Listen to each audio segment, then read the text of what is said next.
global happenings today. We communicate, we analyze global news. Stay tuned.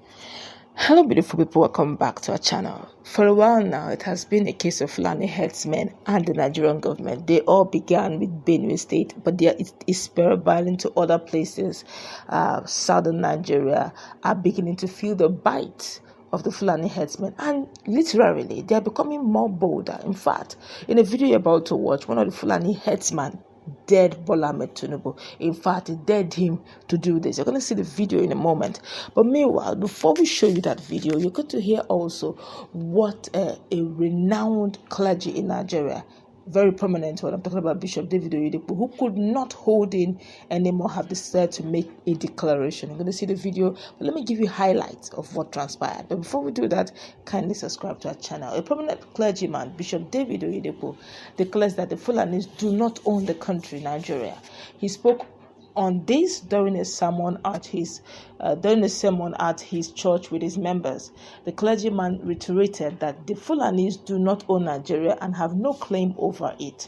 He noted that he doesn't have a Fulani origin, maintaining that his national identity is Nigerian. Fulanis do not own Nigeria. I don't have a Fulani root. I am born and bred Nigerian. I don't have a visa to be here. This is not Fulani Republic of Nigeria. It is the Federal Republic of Nigeria, Bishop David Oyedepo said in part. Okay, but let's allow you to watch the video. Hear what the Fulani man said, telling the federal government of Nigeria, Bola Ahmed Tinubu in particular, to do his worst. As if that is not enough, we're also going to show you, simultaneously also what Bishop David Oyedepo said concerning the situation we found ourselves in as a country, with the Fulanis making a lot in the middle of all of this. Let's watch this video. I tell you, see, on our carry Fulani have been Hausa never know.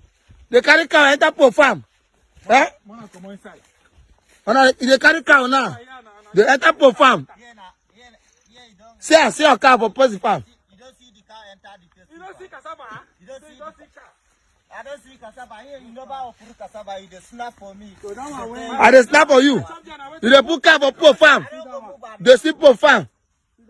You know move on. You say no move on. You know come out for farm. You know come out. You know come out for farm. Hey, you say no come out for farm. You know come out. Make you chop cassava.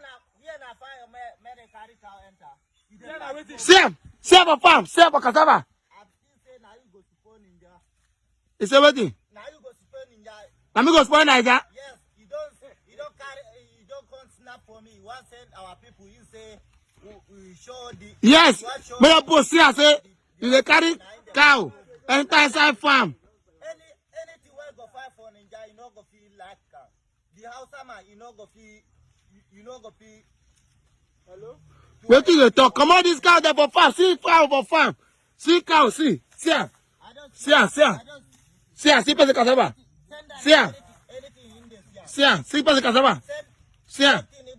Go call Tinubu, make him call and send her. Ma go call Tinubu. Call her now. Call her now. Say no, come out for farm. Where you go see? I don't go come out for farm. What is the road the cow? Wait for her now. See her for farm, see her for bush, for cassava. Fulanis don't own Nigeria. Ẹ̀yin Fulani láì kọ́ lórí orílẹ̀-èdè Nàìjíríà. I don't have a Fulani root. Láíláí mi ò fẹ́ mọ bí Fulani náà. I'm a born and bred Nigerian. A bí mi lórílẹ̀-èdè Nàìjíríà, ọmọ Nàìjíríà sì ni mo jẹ́. I don't have a visa to be here. Nítorí náà n ò gbàwé ìrìnnà láti wá sílẹ̀. Who call you owners of the land? Talẹ́ni náà tó pè ní lẹ́ni tó lórílẹ̀-èdè tá a wà nínú rẹ̀. Ẹ̀bù pátápátá ni. Ẹ̀bù pátápátá ni. Ẹ̀bù pátápátá ni. This is not Fulani Republic of Nigeria. It's Federal Republic of Nigeria. Fulani ti Nàìjíríà la orílẹ̀-èdè. Ẹ kó lọ lu yín. Pákó ló dé jango. Palo Seko Prade Salaga. What? Ó ti a rí. You enter the church. Ẹ wá lẹ wọnú ilé ìjọsìn Ọlọ́run. You kill 50 people. Ẹ ti sọ pé pàádọ́ta ènìyàn. And you think you'll be free? Ẹ ti wá lé. All right, welcome back. You've heard what the Fulani man said. And you've also heard what Bishop David Oyedepo said. Many Nigerians have been reacting. It's becoming a case too many. What's your take on all of this? Well, I think that there's something that I'm talking about the Fulani as though there's something they know that we do not know, something that is like a political agreement, which we do not know. Now, as of yesterday, we saw the statement made by MACBAN, that's the Meitiala Cattle Breeders Association of Nigeria, and they were excited that the president has stepped into the whole issue, and they were, according to them, they say they are hopeful that the issues will be resolved. That's the issues of Fulani farmer crisis will be resolved.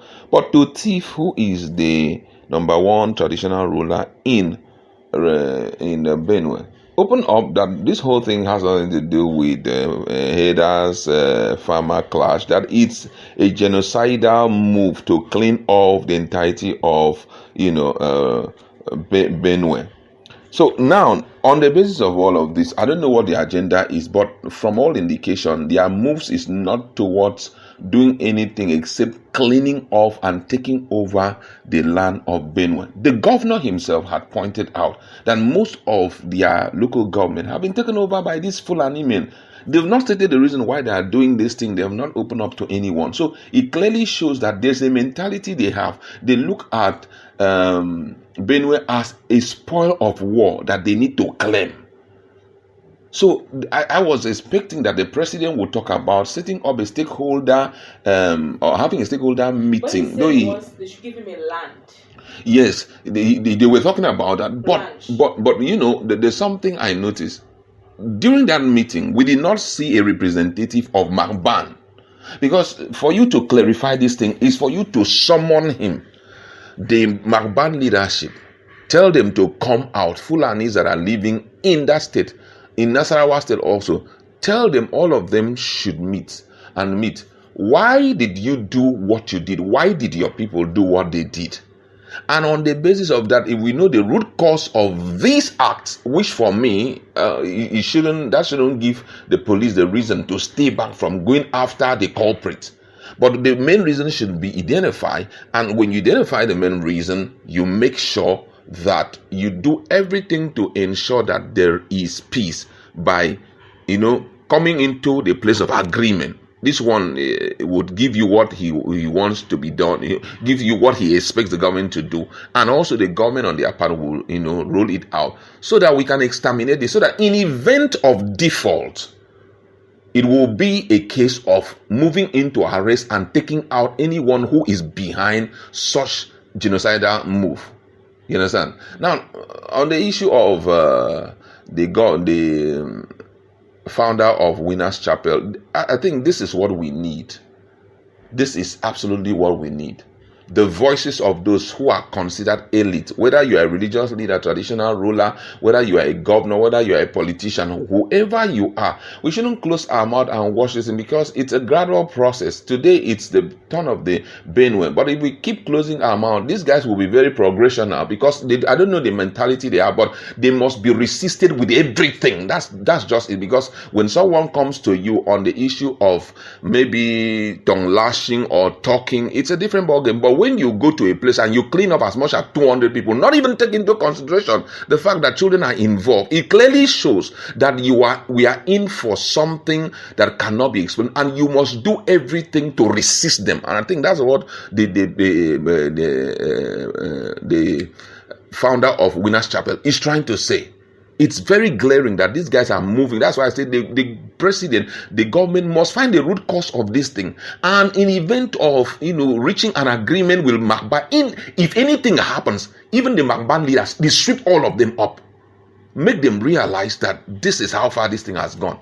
That's the only way that this issue can be solved. But if you keep saying, create economic, like the president said, he said, as I did in Lagos, out of the tragedy, I created economic prosperity. So you and Nasarawa state governor should see how, that is not fame enough.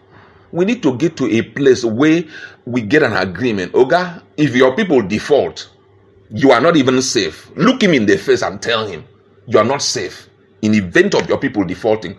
So if you know how to curb them, you curb them, because we do not want to see a repetition of it. The Senate even said they're tired of condolence for this kind of act, which means the security agencies need to be on, red alert to make sure that a repeat of this doesn't happen, because the world global is watching. When they begin to put us in the list of religious crisis country, we begin to run our mouth and shout, all of these things, you think they're not saying it? And Pope even had to raise an alarm, because he said most of those who were taken out in this whole thing, some of them ran to hide in Catholic churches.